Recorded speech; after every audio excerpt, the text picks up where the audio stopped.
then that's about it. What I do know is that he's from Texas. I'm from Texas, so there's not many people doing the permaculture thing here in Texas. So it's nice to know somebody that specializes in our area, because, you know, if you're up north in Connecticut, you got people in California, you know, there's a bunch of people, but there's really not many people here in Texas that I know, besides, you know, like Jack Spirko and some other people. So it's been no one really teaching how everything goes. Oh yeah, well there's some teaching going on, I know that. So you said you live in where? Weatherford? Yes, I guess if you look in like Godly, Texas, it's just about 30 miles west of Fort Worth.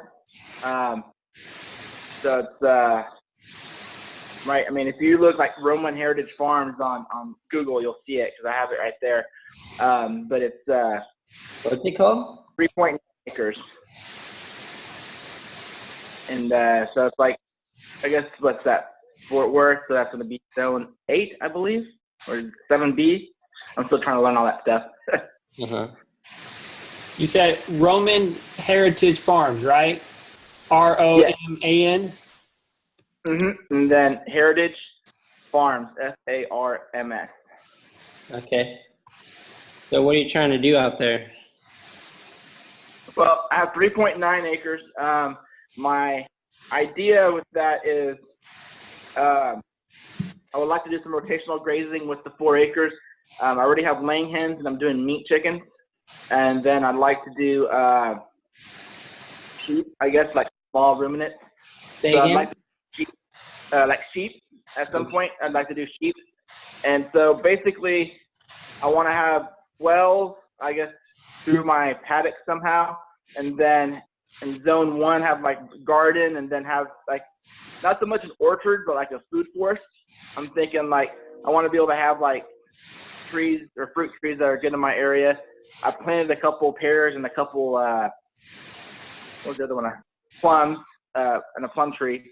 I haven't done much, but that's kind of my idea as far as I want to be able to do 12. I want to have a pond, and I don't know whether have it towards the house, towards the bottom of my properties, or maybe towards the middle. Because I know they say if it's high, it's better for it to kind of go down, so everything kind of travel down. So that's kind of what I'm thinking. Can you hear me pretty good, or do I need to speak up? No, I can hear you pretty good. There was a couple times whenever I missed one thing, but I mostly got all that. Yeah. Yeah. So what's your soils like over there? So I got, I guess it's black gumbo clay soil. I can dig pretty easy, but it does get hard when it's not wet. It's like super hard, and then it gets like slushy and floppy when it rains. I did dig one spot where I was digging a little bit, and after I got about 8 inches, the soil got pretty brown, so it looked pretty good, and it was really digging that spot. It's that hard Texas clay. Okay. And then as far as like what I have grown,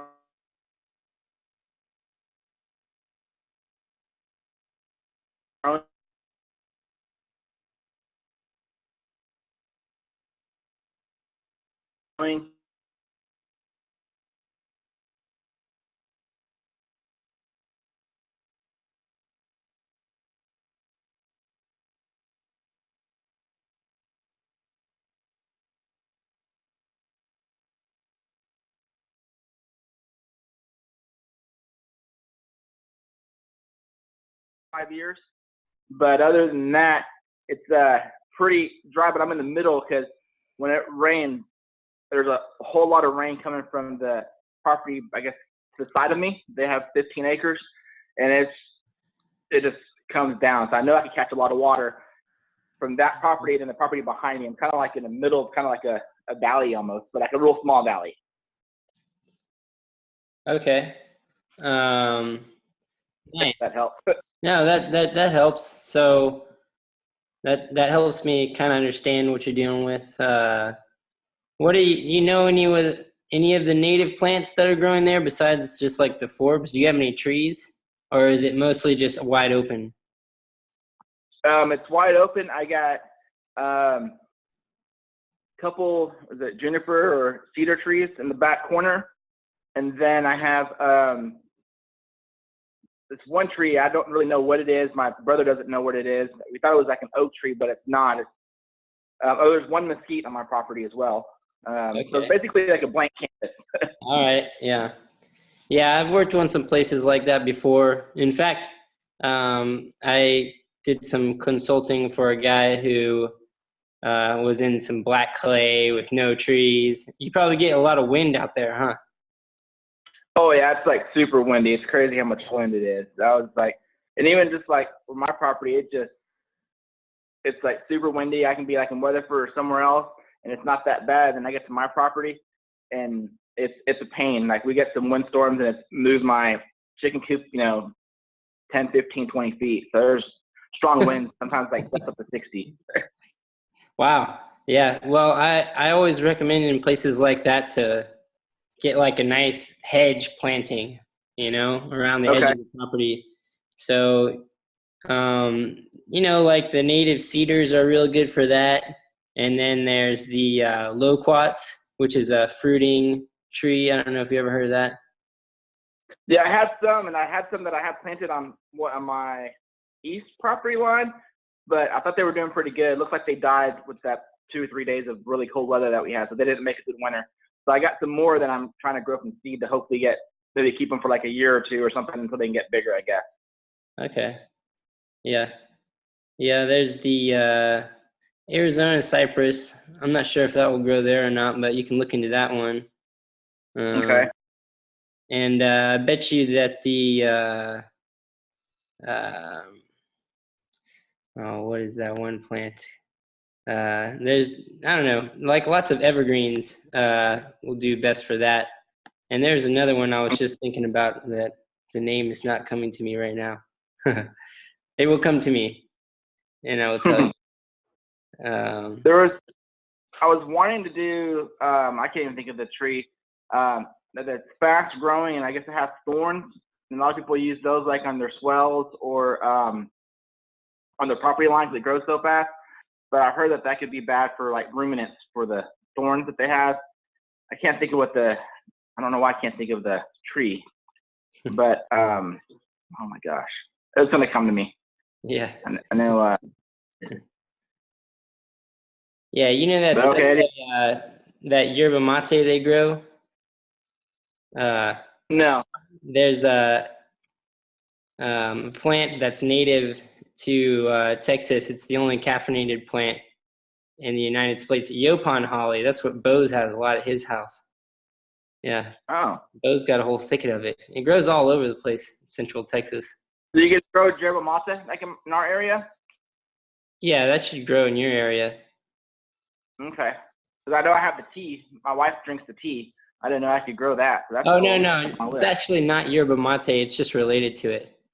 But it's the Yopon holly, and it's the only caffeinated plant that's native to the United States. Okay. And it's evergreen. Oh, nice. Okay, cool. Yeah, and you might be able to try the Sanitzo sage too. That one keeps its leaves, and it blooms pretty frequently. It's really pretty. Yeah. I was gonna plant some mimosa trees just for like nitrogen fixers because they're kind of fast growing, so I was thinking about maybe doing that. I don't know what your thoughts are on that. Well, they wouldn't be very useful in the winter for you for a hedge because they don't keep their leaves in the winter. Gotcha. But they are useful plants for nitrogen fixing and pollinator forage. Okay. Yeah. So, and actually, livestock graze mimosa as well. Oh, that's good to know. It's actually a really good high protein forage. Very cool. Okay. Yeah, I definitely need to work on the hedge, so that definitely gives me a starting point. Yeah, look for like bushy evergreen plants, Okay. And maybe you want to plant majority of the ones on the north and the west sides of the property because that will help block the northwest wind Okay. Yeah. Cool. Thank you. All right. Yeah. So we got some guys. I'm glad that Lou and Pete were able to get a little extra time. That's good. Lou, let us know whatever kind of questions you have. I have messages coming in, so it's what I thought that is just links, and then I blew it, and I didn't do a very good job or zero job of actually putting that this is 8 p.m. Central Time. I suck at that, so sorry, everybody.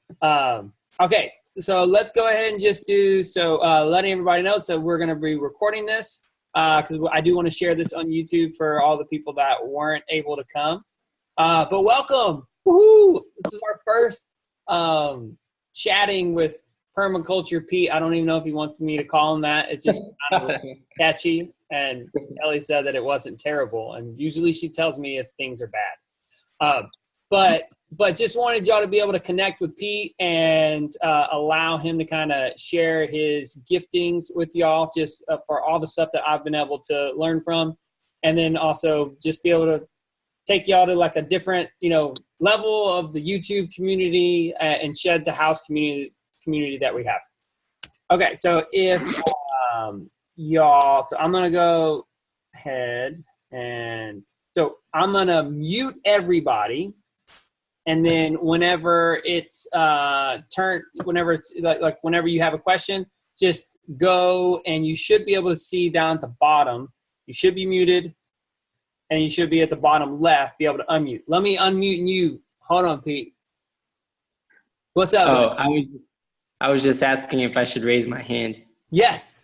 Yeah, you can do that. That would be awesome. You can raise your hand. I'll feel very. Hey, Tracy. Dollars. Hi, Eric. Hi, Tracy. Okay. That's my client, Tracy. I went over to her place and did a consultation and design, and we started up on her irrigation system recently. Killer. Okay, wait. I can't wait to hear all about that. That's awesome. Okay, so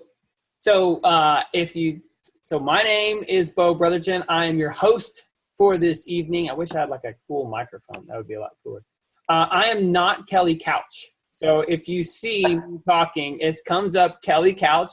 Pete knows Kelly. Kelly is one of our doTERRA leaders with essential oils, and she was nice enough to, I said, hey, can I bum off of your Zoom account so that we can have a meeting that's longer than 45 minutes?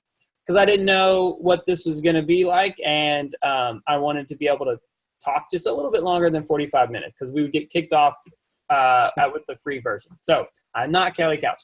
My name is Bo, and my wife Kelly and I, we run a YouTube channel where we are documenting our adventure of moving from suburbia to our 7 acres in Central Texas.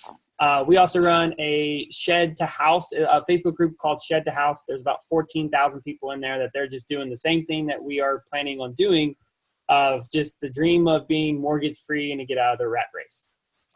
And this will lead me in terms of our 7 acres that whenever we bought our property, the first thing that Kelly said is you need to find someone that knows what they are doing because we do not know anything. So you need to find someone to go and look at our property before we actually buy it.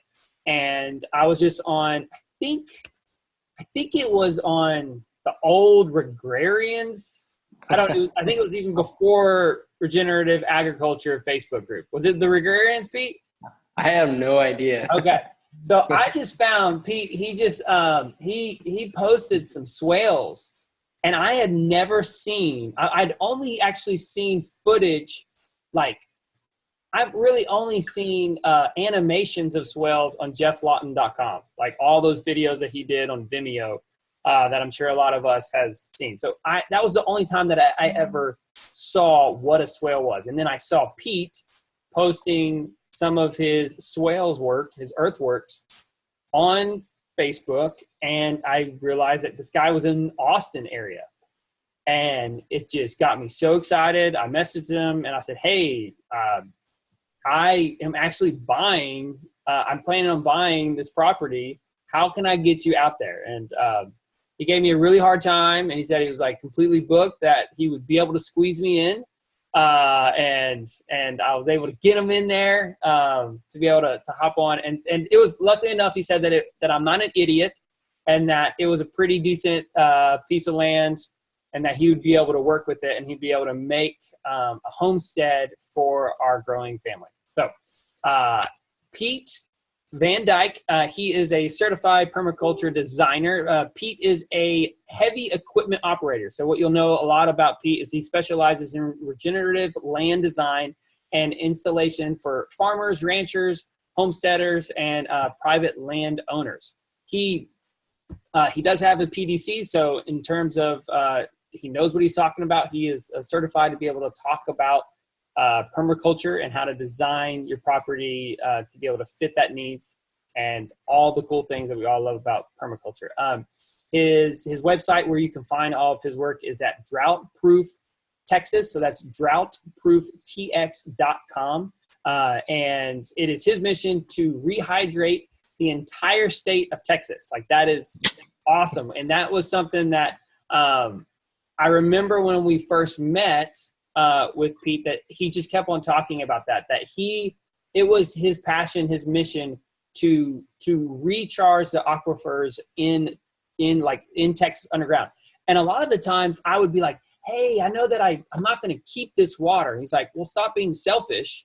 You're actually doing a good job. If you harvest this water, you are going to be recharging the aquifers down below. So just because, Bo, you're not going to be able to take advantage of all of this water, it is going to help the planet. It's going to help Texas. It's going to be good stuff. So, and also Pete saved us about $60,000 of stupid tax, of like misusing the property. I wanted to be able to have the current design that we have of our property was really cool and it would be pretty, but Pete, he was going with it for a little bit of our design, and then he soon realized, hey, I'm gonna make the client mad for just a day, but then he'll be a lot happier with me for the rest of his life. So by good design, he saved us, I think, about $60,000. So if I did not build Pete up enough, let's do this. So Lou, we're going to come back to you here in a little bit. Let's go ahead and see. So Eric came on next, so it will be Eric, and then Tracy, you would be up. So let me unmute Eric. Eric, if you would like for me to unmute you, raise your hand, buddy. You got some questions? Yeah. This is actually the first time that I've been able to actually meet Eric and to talk to him. He's been a big, long-time viewer of our YouTube channel. So what's up, man? Hey. How you doing? Yeah. Yeah. Can you hear? Okay. You're the one. Good. One with the headset. Well, we're going to be able to hear you. Our bedroom's right above here, and my wife's got to drive 3 hours in the morning, so I'm hoping this has. Oh, what did my thing do? Oh yeah. Okay. Oh sweet, you can. Okay, wait. Who's? Did you do that? No. Well, we just lost okay. Bo. So Travis started to do a screen share. I don't know how they did that. Travis, don't do that. Where are you, Travis? Okay, continue, Eric. Oh. So I'm not in Texas. So I think my issues that I am dealing with is actually too much water, which was we moved in about this time last year, and it seemed to be pretty dry, and then we quickly found out that it's not like swampland by any means, but we are really heavy clay in Ohio here. And when it rains, it'll sit for a while. And so a lot of areas of our 3.5 acres is kind of squishy, even though we're pretty well graded from the front of the road all the way back to a runoff ditch. But I don't know I don't know whether something like swales would be good because it's going to slow that water down and catch it in areas. We want to try to maintain some open area because we want to use some grazers, and we don't. It's weird. We're trying to a balance of having some land open for some horses, knowing that we're going to have to input hay, and trying to use some land for trees and food production. So we're very different than, though in the summer we usually have about a month and a half that it's really dry. But so how many horses you got? none right now. None. Oh, No. good. We're a blank slate. And this probably, the property that we're in now isn't going to be someplace we're going to stay forever. But the plan is to build a barn next year and kind of go from there. Okay. Well, I do know that horses in wet areas is not the best thing. They're real heavy animals. They sink in the ground and their hooves start to get wet, and it's not a good thing for them. Yeah.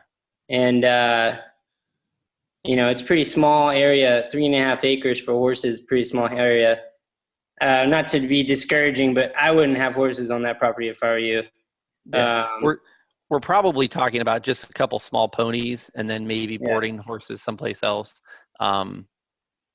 It's the back part past our leach bed is stays pretty dry, and it's a balance. I mean, horses is something that we moved to the country for.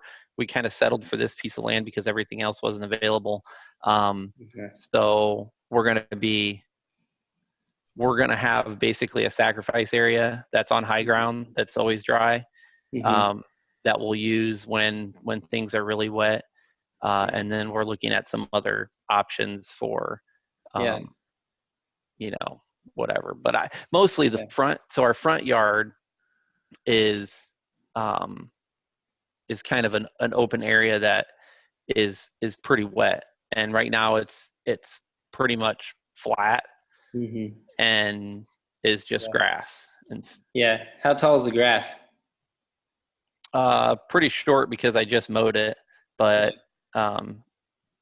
you might want to look at maybe using that area for some gardens, and having a lot of organic matter put in, because that's going to help you build structure in the soil. And then there's a lot of really great plants that we have here in Texas. I don't know what they are in Ohio, but look for some really big, nice bunch grasses, with nice deep roots, because that's going to help the infiltration of water through your heavy clay. So, you want to find some really tough native plants with nice root systems, and a lot of them are valuable medicinally or for forage for animals, or for pollinator forage because of their flowers and whatnot. So you want to look for that type of plant to incorporate into your pastures and your gardens to help kind of,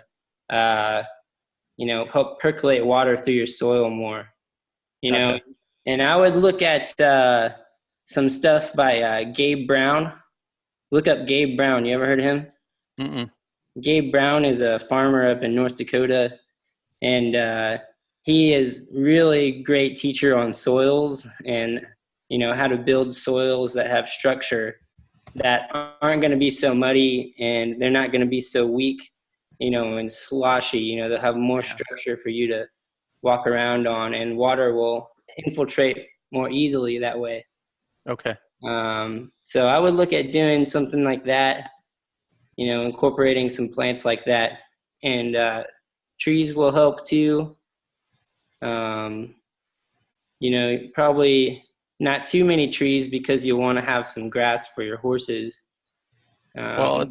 Mostly in the front yard, I've considered doing something pretty similar to how the permaculture orchard did with the trios, and doing them in lanes that we can either free range chickens in a set area, or we can tractor chickens down through the lane.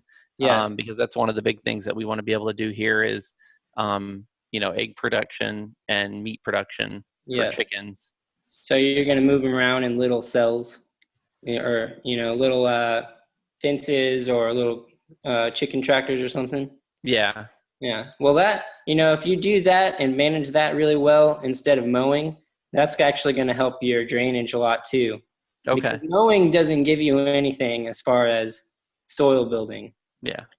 So your soil is actually going to become more depleted and actually have less structure and less infiltration, as opposed to if you were grazing it and stimulating it with biology. Okay. You know what I'm saying? Yeah. Yeah. So look into that stuff. The barn that you build, you want to make sure that you're managing the runoff from the barn, the roof and stuff. You want to make sure you have a plan for that. And, for the horse sacrifice area, you want to have some sort of erosion control plan for that area too, because it can get pretty messy in there. Yeah. Type of sacrifice areas. Any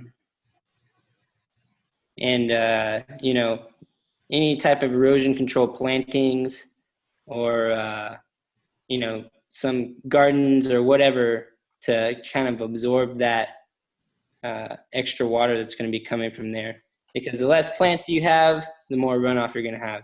Sure. Yeah. Any bare dirt that you have, that's going to cause more runoff. Yeah, and I think that's a lot of our big problem right now is because our house is 10 years old and they basically just graded it and seeded it with grass.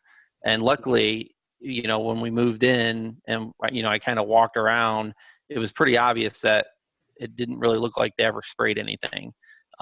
Because there's, I couldn't go through and name all the different things, but the grasses, it's pretty diverse, but there's nothing really more than that. So I know that we really need to get a mix of some bigger stuff in there. And that's kind of the plan for the front yard. And then the back, where we've got a huge leach bed to work around that we're just going to probably tractor chickens over. Mm-hmm. That sounds good. So. Yeah. And one thing about adding organic matter to the soil, you want to be careful doing that in the horse sacrifice area too, because the organic matter is actually going to, keep things a little bit moister. Mm-hmm. It's going to help build structure, but it's going to keep it moist too, and that's not necessarily good for the horsies. Yeah, my wife worked at a big horse barn. Oh yeah, it was really a really interesting situation where it was fine. They never had any problems. And then up this huge hill, probably a mile and a half up the hill, they built this big subdivision with lots of hard runoff. And all of a sudden, this upper pasture just was, it would be 2 feet of mud. Yeah. So she's very concerned with making sure that we don't have a mud problem here. Yeah. Yeah. Well, hey, as Bo, is Kelly Couch here in this? No, that's me. Oh, that's you. Okay. Okay. Because we had Bo and I went. Bo has a friend or a couple that's friends with him, and we went over there to look at their place that they just bought, and it was really wet. I could tell that they were going to have a drainage problem, and they had a lot of big trees and stuff, and they wanted horses too. Didn't work out for them. Yeah. So, you really want to be careful about that, especially on the small acreages. Yeah. And it actually, I don't want to say it turned out kind of bad because of the excess water problem and not having enough drainage. Okay.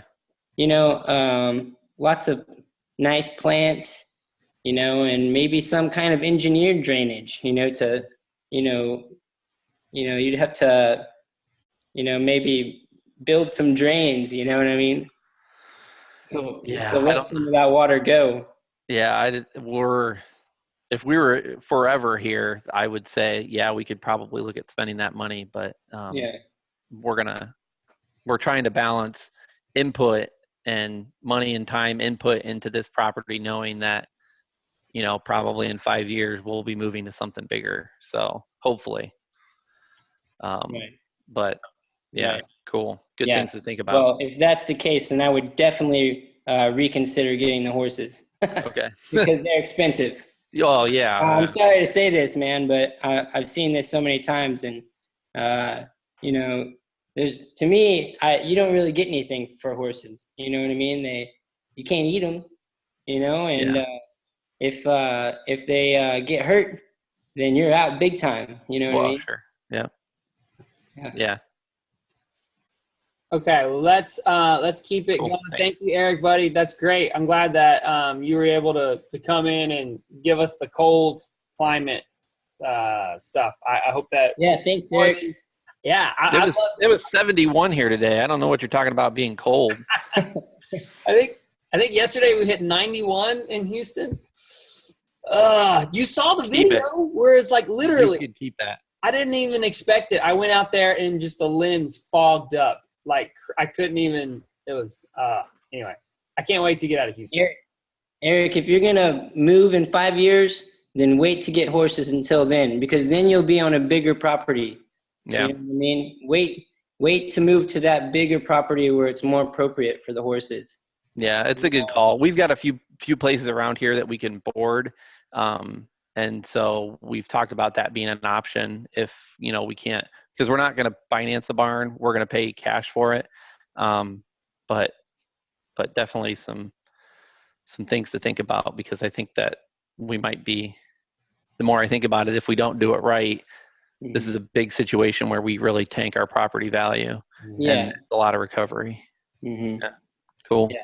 Yeah, and if your plan is to save up to build and to move on to a better place, then I would say save your money, build that nest egg, and not try to force things onto the place that's not going to be appropriate for that. Yeah. Because, or you could even see it with alpacas or something. People get alpacas on a small property and they're hard to manage. You can't use electric fences because they get all tangled up in them and stuff. They're not that smart. And then they have trouble moving them around and they can't do it. And it ends up causing an erosion problem on a small property. And then the value of the property that you were trying to build is now actually going down. Yeah. And, it kind of messes up your plans to move on and take that next step. Maybe we'll just get goats instead. Yeah, well, goats will actually feed you. Yeah. Well, yeah. Cool. You're welcome. Thanks, Pete. You're welcome. Okay, so Tracy, you are next in the queue. Raise your hand if you have any questions, or we will go to. Okay, all right. Let me go ahead and mute you. I've unmuted. I already did it. I'm Good sorry. job. Way to go. I was actually going to say, why don't you let everybody else go first? Because I have Pete on speed dial. Nice. I've asked him already about 1 million questions. So, and then, I'll do a chat if I have any questions. Okay, perfect. Yeah, and also there is the chat, and I'm in the chat, so if you have questions, put that over there. But before we mute you, Tracy, I got to know, so I know that you're on our YouTube channel and you're already hooked up with Pete. How did all that happen? Can you give us just...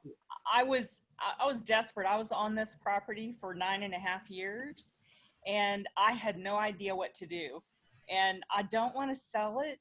If I did sell it, I wanted it to be more valuable, but I had no idea. I knew what I wanted to do. I knew I needed a permaculture design, but I had no idea how to do it.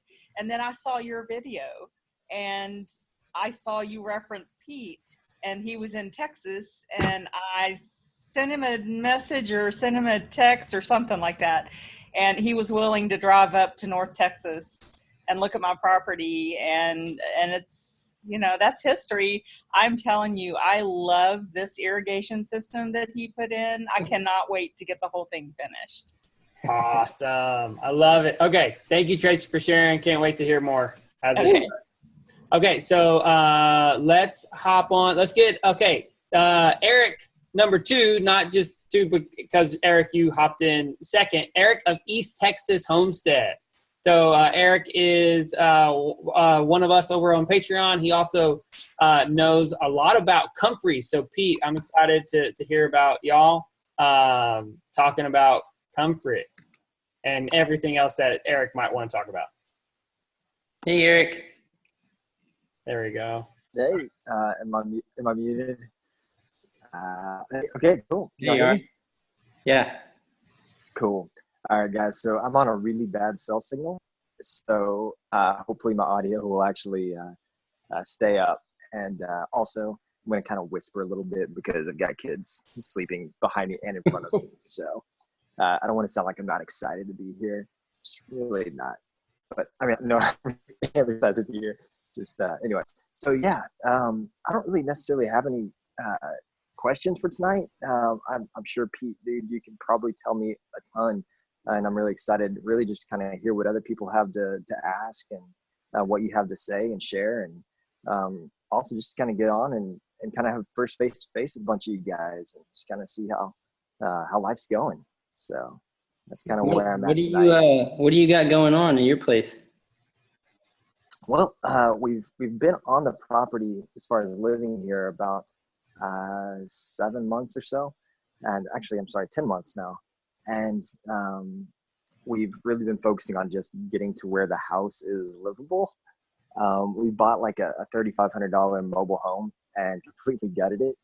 And so we've just kind of been turning it into something that is not terrible. So we love what we've got now. We're excited to kind of shift focus and move outside to get the permaculture stuff going. We've got 2 kind of mini hand dug swells. And excuse me, on a raised garden bed. We're on 10 acres, and we're surrounded by a couple hundred acres of family properties. So we've got a lot to work with, and it's about 95% wooded. So that's kind of where we're at. It's being in East Texas, you would think so. There are some pretty good sized stands of pine. Some that are, just like you'll walk through and it just changes from just a whole bunch of oaks and other hardwoods to some areas it's pine, some areas it's juniper, and it just kind of, it's really just a good mix of all of it. So nice. Yeah, we're on. You said a couple hundred acres. Yeah. 200. Yeah, just under 200. Okay. Yeah. Nice. Yeah, it's all red clay, so that's kind of a challenge. I know the grass is always greener on the other side, so if you have any tips for building soil on red clay, man, I'd be interested in hearing that. Well, yeah, definitely any type of like rotational grazing would be helpful. Okay, awesome. We've got goats, not on the property at the moment though. We'll be moving them out as soon as we can get some fence built. So yeah. You definitely want to move them around. I'd say put them in a real tight area and then move them around frequently if you can, or when you can. Yeah. And then that would build soil on your ready clay. Okay. Awesome. Yeah. Now, would you recommend? Do you do like electro netting, or like what do you recommend for goats? As far as I mean, right now where they're at out of my parents' place, it's all just like 5 foot horse fence, and basically. So. Yeah, well, that's probably fine for an external fence. I'd say for internal fencing, the cheapest you can do is just the electric galvanized high tension wire. Okay. It doesn't have to be tensioned like super high tension, Yeah. But you want like 3 or 4 strands of that. Okay. And you can use fiberglass posts from King Cove. Kincove.com. I don't know if you've ever heard of them, but they've got a lot of great stuff that you can buy for rotational grazing. So water troughs and float valves and fencing energizers and all the fencing supplies and stuff. You can go on kincove.com. It's a really great place for all that stuff. Kincove, awesome. And thanks, man. Awesome tip. Yeah, so I would look to them, and you could even call them and ask them what they recommend, and they might be able to give you the cheapest option. Yeah. We lose you there, Eric? He'll probably come back. I think I lost. Oh, wait. Oh, yeah. I think we lost. Well, he said that he had a little week. There he is. You're coming back. Oh, there he is. Welcome back. Hey guys. You were asleep for like 2 hours, man. You were gone. Oh, wow. Just kidding. Cool. I wasn't sure if you could hear me while it kind of spaced out on my end. So I'm just kind of sitting here still, like, maybe they can't see me. So, anyway. Okay. Pete, Jean has and she called me out. I'm totally messed up. See, this is why it's a first go at this. I'm going to mess up a lot. See, and of course on my YouTube channel, that's what you are used to, is me just goofing up. She called me a goof in the comments. I love it. Okay, but she asked, unless you would like to ask, you want me to unmute you? Come here, let me find you. All right, Jean, go ahead, hop in. So glad you're here. Nice to meet you finally. Yes. I want to know how we can do swales on level ground. We don't have any hills. Actually, we don't even own the property yet. We're in the process of buying it. We're waiting to hear tomorrow. In fact, it's 5 acres of level land. It's already open field, and we want to do some market gardening, but we want to know how we can catch water to make sure that we have enough water to keep us going. Okay. And I love that you're a goof.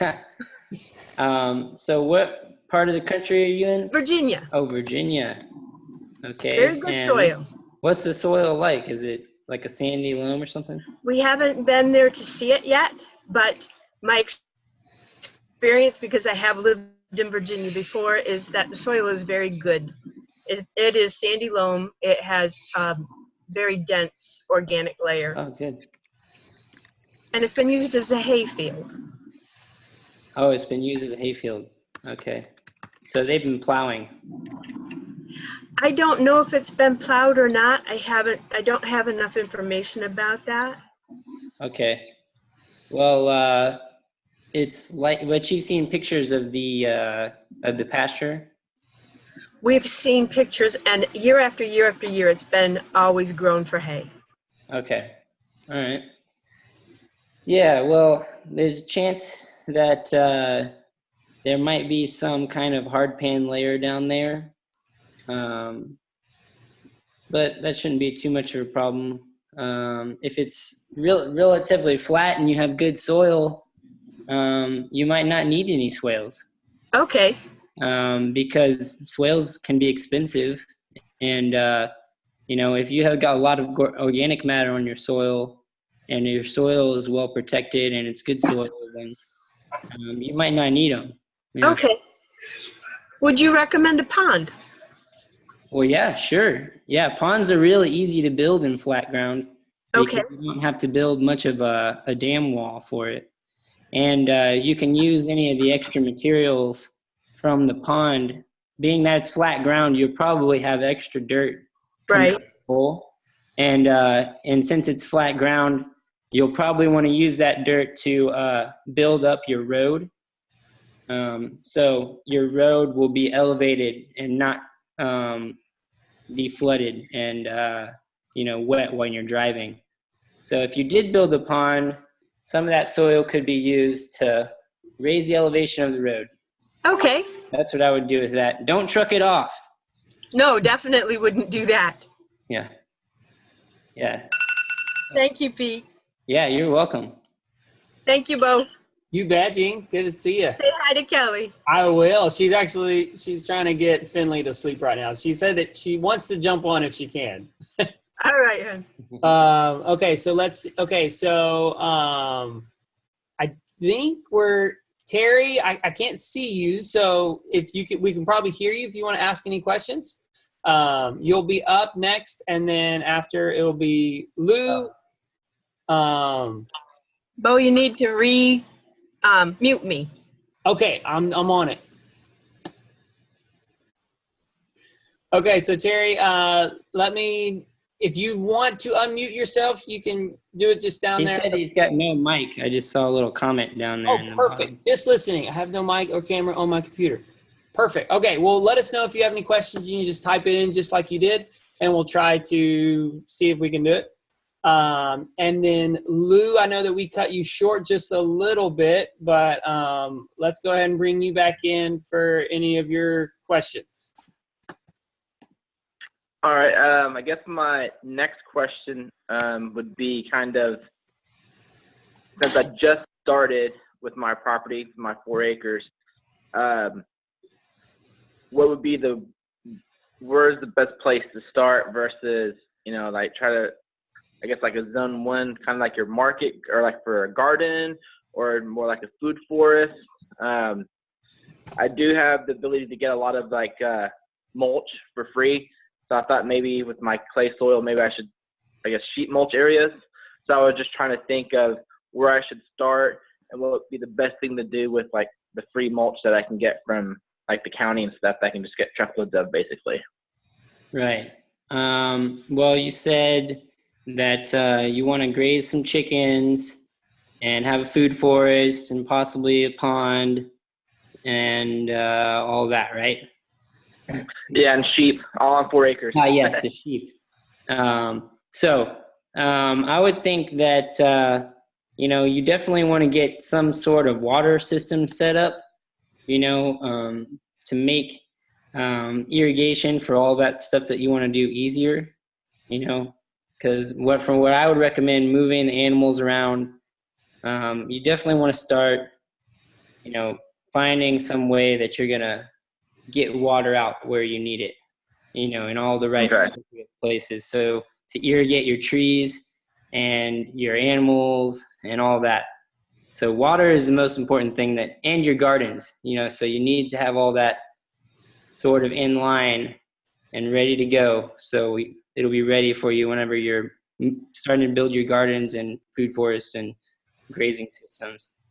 So whenever you start grazing, one thing that's really good to do with that mulch is, kind of do like a scattering of mulch after you graze, so if you're moving your chickens around frequently, as soon as you move them, throw some seed out wherever you had them, either like native seed or pollinator stuff or cover crops, or just do like a really heavy mixture, just get tons of diversity in there. Throw out some seed on the area you just grazed, and then do like a scattering of mulch on top of that. And then your plants and your seeds will be protected, and they'll come up and be ready for you to graze them again once it's mature. So that's something you can do with the mulch, as you're moving along with your grazing system. You can just keep putting out mulch, and then the biology will just start cycling all that stuff for you, and you'll have really good solid ground cover. And that's going to give you a lot of structure with your heavy clay. And fertility, because there's a lot of minerals in your clay. It should be good stuff. I'd start with water, and then you want to look at your plan for access.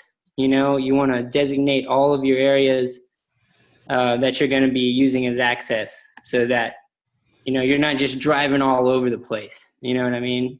That's what a lot of people do. They get their place and they're super excited about getting out there, and they end up just driving all over it.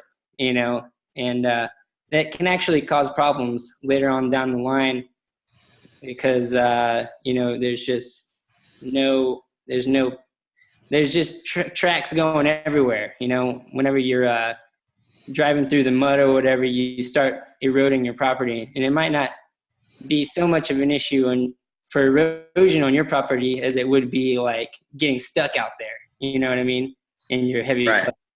So you want to designate and work on your access plan, and put in roads up ridge lines, or on near contour with the drains on either sides. You want to have good access, and you kind of have good drainage off your roads. So after water, you want to have that access plan really tight. And then Okay. after that, you want to look at your forestry system. Where are you going to put your trees? And depending on the site, like if you wanted to do berms and swales and stuff, then they'd probably be level lines going across the property. Or you could do some kind of key line patterning to plant your trees. And that's what I would recommend. Usually, we pattern the whole thing off like a key line geometry. So Okay. you could look into key line, and the key line plan. It's I don't know if you've ever heard of that. Have you? I've heard it, but I haven't really looked into it that much. I've seen a little bit on it, but not a whole lot. Yeah. So start there. Start with the water and your access, and where you're going to put your trees and all that stuff. And once you have all of that kind of organized, then your property starts to take shape. And you can spread out your tree lines. I don't know, like 30, 40 feet, and then have grazing alleyways in between.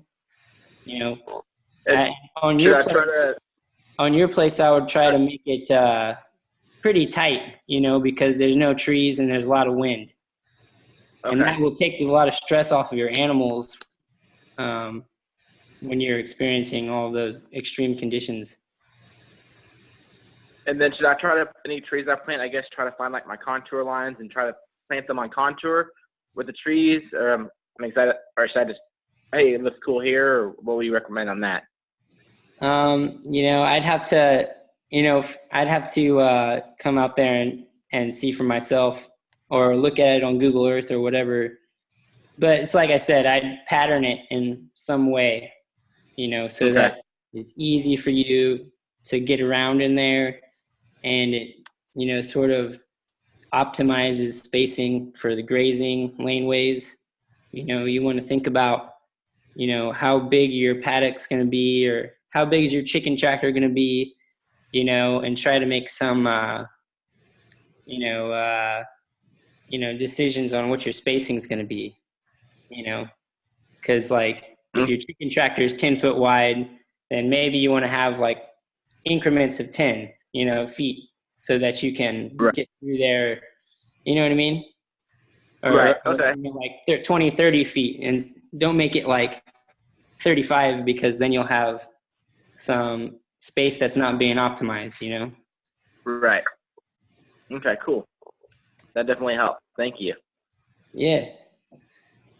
You're welcome. Okay, so Eric at East Texas Homestead gets next because he learned how to raise his hand digitally. So I'm very excited about that. I'm going to lower your hand, Eric, because there's a button right there that I can hit it, and that excites me. Well done. You get next question. So, hey, so going like kind of around a few, I guess bridging back between what Lou was saying and a few others as far as access and wood mulch, and that just kind of got me thinking. Pete, have you ever done anything where you actually, put mulch out for your access, like as far as to drive over? I know I've seen, there's one guy on YouTube I saw, he did it for his farm, for his tractor, and he really said he got good results from it. But I'm kind of skeptical, and the reason I'm asking is just because I've got a driveway that's about a third of a mile long, and it's not feasible to actually go and do anything like paving it would be absolutely out of the question. I could probably bring in crushed concrete at a decent price. That's probably the best thing that I've got. I've got flex base down on part of it, which is like a crushed lime. But man, what are your suggestions? Well, the only place I would use mulch for access is like footpath. So mulched footpaths are great, but for driving, it's really not that good. I wouldn't do that at all. Actually, no mulch in the driveway. Okay. Yeah, because it stays wet, and you get your tires on it, and you spin out and you get buried. Yeah, I do that anyway. Once it gets wet, you can get stuck. And if you just put mulch on it, the mulch is not going to give you any traction. You want something that's compacted, road base, something like that. They call it flex base is what they build the highways out of. You can get loads of it probably for like $300 where you live. I've got some of that. Yeah, it's about $400 a load. Yeah. I've got so 6 of them out there right now. And you want to do some kind of compaction on that, so it doesn't wash away. Or whenever you're going uphill and you spin your tires, the gravel doesn't shoot out the back of your car, So, because that will happen, that's how you lose gravel. You start going uphill and it's loose, and then you just make ruts and bumps. So it's definitely good to have your topsoil removed whenever you're building a road. Okay, because topsoil decomposes underneath road base and slumps. It gets smaller. If any plant material is in there, it's just going to decompose, get smaller, and you'll have potholes in your road. So you want to scrape off topsoil, and you want to compact that solid ground underneath while it's dry, and then you want to build your road on top of that. And whenever you get road base like that, you buy it. And you have to consider that there's a swell factor for that material. So when you compact it, it will shrink down, like a third. So if you want to put down 6 inches of road base, then you want to have to put down 9 inches and then compact it. And then once you do that, your roads are going to be awesome and last you a whole lot longer than if you had just put it down. You're going to save yourself money right now doing that. And by building it right, then by just doing it the wrong way and then having to replenish gravel constantly over the years, it's expensive. So yeah, no mulch in the road. Okay. Eric commented about the crushed concrete, that it's terrible and it's hard. It just doesn't compact at all. I can actually unmute you now. I'm used to like the chats now of like just saying what you are typing. So you've had a bad experience with the crushed concrete? Yeah, that's what they had in our drive. And it's pretty much gone between about 10 feet off the road and about 10 feet from our garage. Everything in between, it's gone someplace else, whether it's backed up, but it doesn't compact. And so it's terrible. We're going to have some new stone delivered. But then we kind of decided to hold off till we knew what we were doing with this barn, because we needed to make it the drive a little bit bigger, and we just do it all then. But we can't. I just want to get rid of it because it's terrible. The crushed concrete. Yeah. I would. How big are the stay away pieces from of that too. crushed concrete? Probably an inch. Yeah. Yeah. Yeah. If you can't compact it, it's gonna wash away. Yeah. And also, y'all in Texas, because you do have peat, I would say, me from experience, I went for the cheap road because I found someone that could do it super cheap. And now Kelly's mad at me. She's like, "You're not doing this anymore. If there's ever a heavy equipment like machine on our property, Pete's going to be behind the wheel." So I learned my lesson. It's like nothing but, it's still there, right, Pete? It's just a lot of grass now. Yeah. So what happened at Bo's place is that they didn't scrape the topsoil before putting down the road base.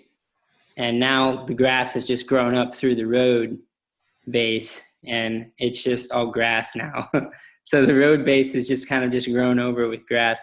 And the road base is still there, it's still usable, but, it makes it tricky when you want to improve your road, because now you have all of that stuff trapped down there, mixed in, all the organic matter mixed in with your road base.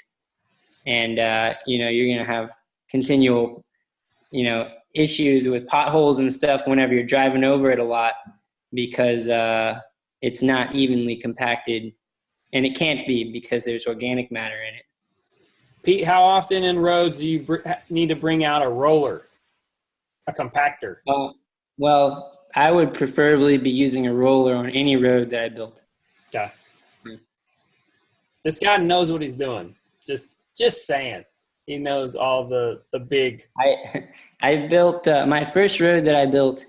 I built it straight up the ridge, and so there was no possible way for runoff to come to it. And we put down 9 inches of rock that compacted down to 6 inches, and we built we built that. I think it was like 300 foot of road. And then they built a house after that. So they went and came in and built like a 2,500 square foot house with a slab and everything. And there wasn't even a rut in the road after the construction, in like the wettest year we've had in years. So, if you build it right, if you scrape the topsoil and put down a nice thick layer of gravel and compact it, it's going to last you way longer than, just throwing down some gravel and smoothing it out. Gene asked how you actually raise your digital emoji hand. I don't know. Eric, East Texas, how'd you do it? Let me unmute you. I don't know how to do that. We'll learn that together for the next one, I guess. It's somewhere. All right. So I'm on my iPhone. So I tap the screen, and then there's like a more button, like the 3 dots. I tap that, and then there's a button for raise hand. Man. Okay, I'm not seeing that on my computer. It's not a touch screen. That's okay. Well, I'll make a YouTube video of how to do it. I'm just kidding. I'm not doing it. Okay. So you say grass is slippery when wet. Tell me more. No, I was just commenting when Pete was talking about the grass growing up through your road. That would be another problem. Grass is slippery when it's wet. Yeah. Yes. Yeah. We whenever we are actually out there, we're gonna have to do it all over again. Yeah, I'm sure. Yeah, but there'll be good video. Yeah, don't do that. Don't have to rebuild your road. You don't want to do that. It's like the most expensive thing you're gonna have to build on your property is this road, and that you never accounted for whenever you bought the place. All of a sudden you got to do it the first. Oops, I'm sorry. If you can't afford to do it the first time, you can't afford to do it again. Yeah. Hey, we have a sighting, but no baby. Hey, Mama. Hi. Hi, Kelly. This is Jean O'Connor. Good to see you, Jean. How are ya? I'm fine, thank you. It's good to see you too. Good to be able to talk back at you. I know, isn't it so fun? That's what we were thinking of when we put this together. I just got a baby to sleep on the couch, so I'm drinking wine and eating chocolate. I figured, I win. And yeah. All right, thanks, Bo. You bet. Okay, you're coming. Maybe. Okay. So we were thinking we were going to do this about an hour. We got a little bit late. Pete, do you have time for one more question? Yeah. Okay.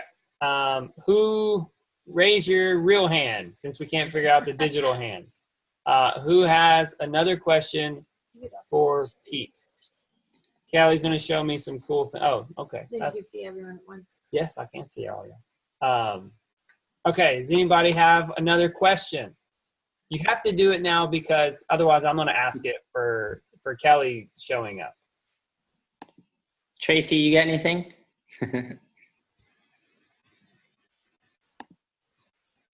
Oh, wait, hold on. Wait, there you go. Now I can hear you. Okay. I was wondering about I was actually wondering about the Ohio land, because I know a couple of people who have wet property.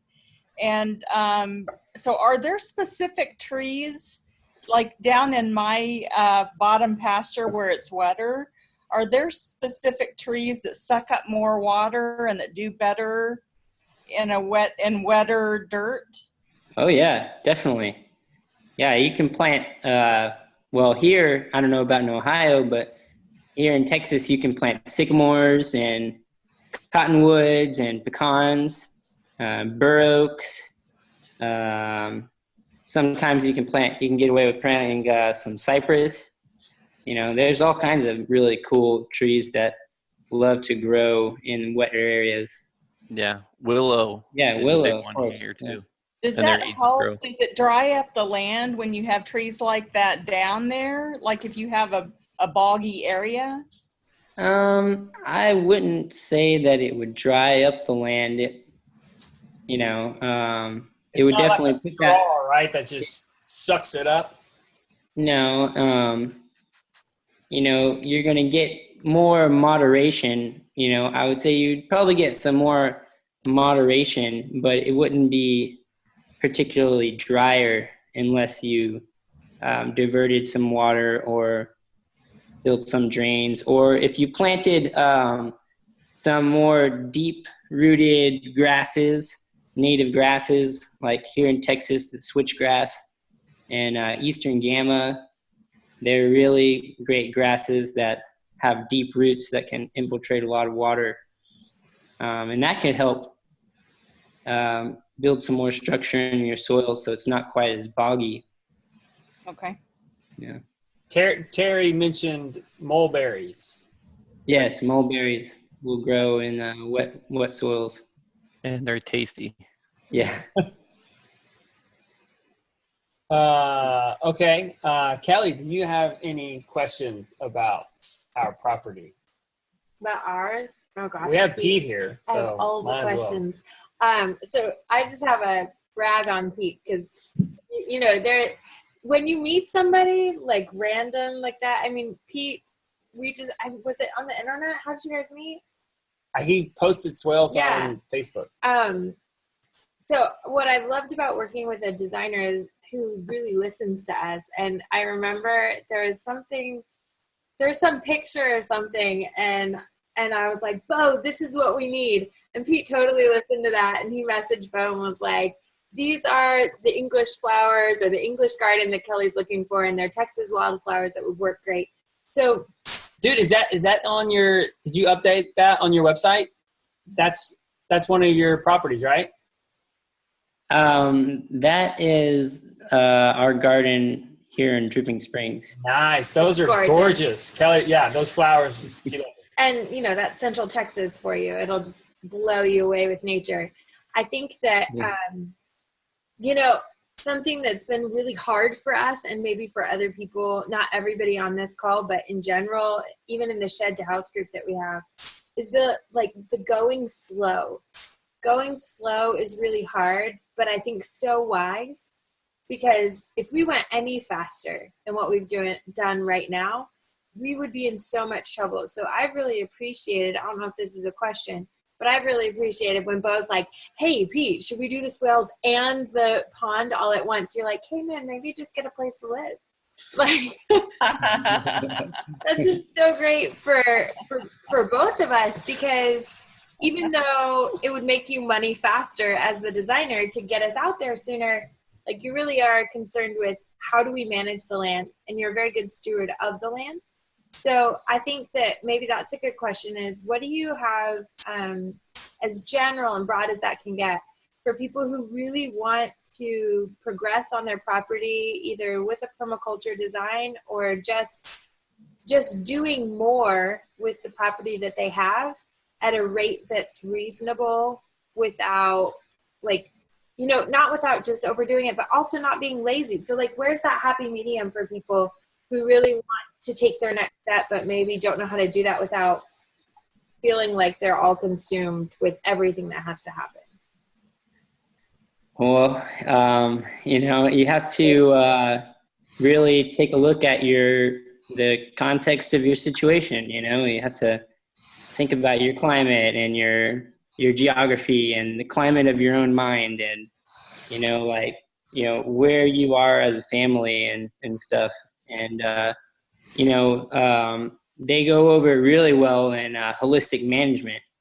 So you could look through the holistic management planning with Alan Savory and their group of great individuals. And basically you have to take in all of this information, your whole structure of who makes decisions and who counts as like a secondary decision maker, and what kind of taxes you have, and political structures you're going to have to deal with. And once you have all that information compiled, then it really gives you more confidence about what you can take on. So really I would say what you need is like a full-scale plan. You need to have the plan laid out so that you can know where you're going, you know what I mean, and have confidence that you're moving towards what you're trying to finish.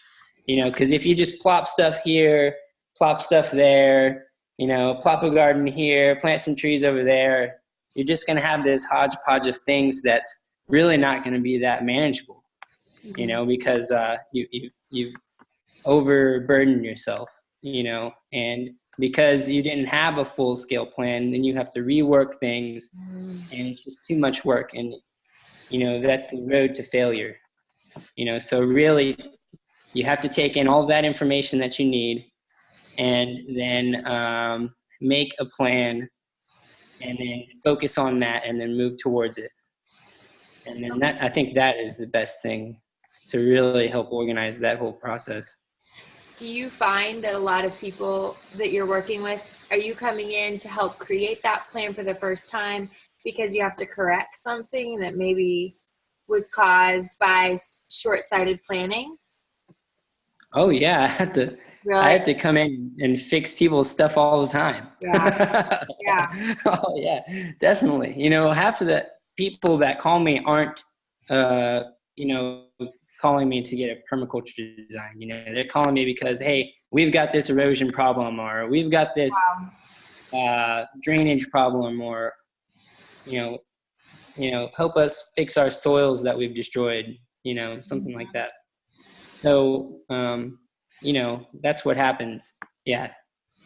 That's really cool. That was going to be my next question, is really what you just answered. Are you having a lot of permaculture people who are just passionate about permaculture, or is this something that they're discovering as the solution to their problems? Well, it's both. I have, because of the outreach that, we've been able to do with Bo and stuff, I'm getting, a lot more. I've been getting some more people come in, to start off, and like the best place to start is like, hey, we're about to buy property, just like you did, should I buy this place? And then I come over and say, no, don't buy that place. Or, yes, this place is amazing. Great. Because I can walk into a place and sometimes immediately see that it's not a good place to buy. And one of the main things is access. People will buy a place that you can't get into. Yeah. Or if you want to access half of the property, you've got to go across this impassable creek. It's very people. hill country of you. Yeah. Yeah, and washed out. I mean, that's like all of Wimberley. If you go. Oh yeah. And at a high time, that pass in is washed out. It's not even this is a side note. So like some of our favorite places on the planet, but my in-laws had property in Wimberley, my sister's in-laws, and we loved it. But there were times we'd go out there, of course, always like darkness of night. And sometimes that road would be just completely covered in. Yeah. Yep. It's a really good point. Yeah. Okay. So let's have, I want to respect everybody's time. Real quick, I do want to say, So Pete does do phone consultation. Yeah. So I know not everybody's here in Texas. So he's going to email you, and I'm going to make sure that everybody here gets in contact with him, and that he can try to set up a phone consultation to where it's not going to be the same as him being in person, but he can give you a lot of guidance by looking on Google Earth and stuff. I highly recommend that. Like, if you guys are thinking about this at all, and if you've heard anything that's valuable, which I'm sure you have, because that's why you're still on an hour later, this is probably the best way that we have spent our money on building the homestead. And if you guys are with us in any of our Facebook groups or with our videos, you know it's been slow and steady, but honestly, it's been so encouraging to hear from Pete. Like, you guys are doing this right, or to see what he's recommending, and watch the projects that he's working with other people, because he's not just after your money. But when you find somebody you value, you want to put your money on them so that they will continue to be in business. So this is not, Pete doesn't need like a shout out, but I have to, as a business owner, just emphasize how important it is to have someone who is high quality, and the way that they give their time to you, that you compensate them for that. That's just something that I live by. Let me, just to piggyback on that, sorry. Y'all know us from the YouTube channel, and you know that you probably have sensed it, that I'm getting a little frustrated by the lack of speed of us doing this. I've even said, hinted to Pete, and there's one guy in my mind. It's you, Eric. I'm like, I want to make some swales on my property because Eric wants to see the swales. I'm like, it will be great for video to show what Pete can do on my property. And I'll bring it up with Pete in text, and he's like, dude, you need to chill out, and you just need to get a house. You have 4 kids. Like, just focus on the house. So thank you, man.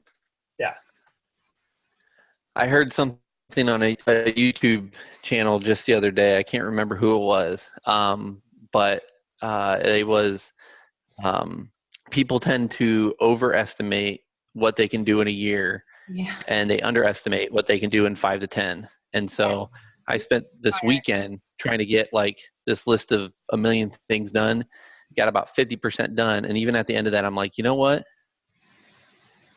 I tried to think more big picture. Like, I can finish the rest of the stuff next weekend. So slow and steady, Bo. That's awesome, dude. Hey, you should start a YouTube channel, Eric. Good advice. I like it. I want to listen to that. Yeah. I'm gonna keep on doing it, man. Words of wisdom. I've been bugging Eric for like 9 months, or however 6. How long are we doing this? Like 4 months. I don't know. 6? I don't know. That's whenever we got the shout out. Okay. Let me. I started an Instagram. Pictures are easier than editing videos. Hey, you found your niche. Okay, send that to me. I want to find it. Unless it's just your name, and then I'll just find it. Okay. So Lou has had his hand up raised for a while. Let's go and bring in Lou. Oh, that's cool. Yes, I don't know how you did it. Lou, can you hear me? Oh, the raise the hand thing? How'd you do it? Are you on your phone? I did that on my iPhone. Maybe it's just an iPhone feature. Okay. Anyway, okay, Lou, what's up? So this is everybody. This is going to be the last question, then we're gonna wrap up for the night. But take your time, Lou. It's kind of a quick question. Like, if you don't have the budget for swells right away, but you do have a lot of water runoff from like different properties around you, and you want to try to hold that water, what would you kind of recommend? Should I get, like, since I have access to mulch, just kind of find that spot where water runs, just put a lot of mulch there just to kind of slow it down, or what would you recommend? Again, I would say to look at the tough big native grasses and like switchgrass, eastern gamma, Indian grass, big muley, the inland sea oats is a really good one. You know, that type of stuff. You know, plant those. You know, you could plant those in lines in your erosion areas, or where the water is coming through in. And those grasses will take a lot of that water in for you and put it down in the ground. I mean, I know it sounds too simple, but like this is like if you plant a line of switchgrass, that's basically the equivalent of building like a huge retention pond. Oh, wow. You know, because it takes in that water and sends it into the ground. And What is it called? Switchgrass. Okay, cool. Panicum virgatum. Can you type that in the chat? Yeah. I'll put the list here. I just heard Bone Thugs and Harmoniums. If you have seen Parks and See, Rec. Eric knows. I know. Eric knows. Sorry. We Eric and us, we joke a lot in the comments of YouTube. Okay, so switchgrass. Cool. Yeah. And that's cheap. You can get those in the nursery for pretty cheap. Or if you know how to find them, you can find them on the side of the road or on somebody's property, and just dig some of it out. Dig some of the roots out and just transplant them, and that works too. Cool. That works better Awesome. than the seeds. You know, hit or miss with the seeds, unless you're putting it in like potting soil or a pot or something. But that will do a lot for you. Oh, awesome. Thank you. Yeah, look at the native plants. Lots of great native plants. Bee balm is another one. It's got really spreading roots and great medicinal plant and pollinator forage. And they're all really tough. You know, you don't have to water them that much or pay much attention to them. They just get big and strong all on their own. And Pete, these are plants that you're talking about just buying at a nursery, right? Yeah, you can buy them at the nursery. Okay. Sometimes you can buy them in 4-inch pots or like 1-gallon pots. So that'd probably be the cheapest, easiest thing to do. And, you know, put like a little bit of mulch around them and water them in real good when you plant. And they should be all right. And if you have the funds, then put a little irrigation system on it. Cool. Awesome. Guys, thank y'all so much for coming on. Pete, everybody, let's say thank you to, hold on, wait. I got to figure out how to do this. What do you do? Hold on. Is there an applause meter? No, there's not an applause meter. I don't want to. What are you trying to do? I'm trying to unmute everybody. Oh. How do I do it? Go back to participants. Yes. Check. Okay, everybody's unmuted. Everybody say thank you, Thanks, Pete. Thank you, Thank Pete. you. Pete. Have a great time. Thank you. Yeah, you're welcome. Thank you, Bo and Kelly, too. Oh, Thank it's you so all for fun. coming. Thanks, Guys, Kelly. thank you guys for being on here, giving your time and your ideas and your questions, because that really fuels the fire for all of us. Mm-hmm. Yeah. Okay. So we are definitely going to be doing it again. Don't have a date yet, but we will definitely. I'll Sometime do that. next month, maybe? Yeah. Okay. Yeah. So June. Yeah. Cool. Okay. Thank you, everybody. You are the best. Thank you. Good night. Guys, Hey, you'll should Right. see tomorrow if I'm able to kill the mice or not tonight. seriously. I put out 3 new traps. The first one, it saga. failed. It failed. Epically. The mouse ate all the peanut butter. And no mouse. Yes. Or rat. We don't know what they are. Yeah. Okay. They look like mice in the video. See, I I thought so did. too. Oh my goodness, I thought they were did. mice. I see the mouse went up. It did it like 6 times. It went up the little ramp and it like looked at I did the 5-gallon bucket with the spinning water thing. It went up, it just looked at it and then it would go down and then it'd go down. And I actually caught it on video. It was really dark. But then the next morning, Ollie was so mad. It's like, he ate our peanut butter, Dad. Like, this is not And he's how the not trap was dead. meant to work. Come on. He goes, all we caught was a big bug. Yeah. Sorry, Pete, you got to come and watch the videos and you'll know what's happening. All right. All right. I'm We really raised mice and they were that big, so those look like mice to me. They're totally Yes, I know. Okay, good night, everybody. We'll see y'all next time. Good night. Guys. Good night. Nice.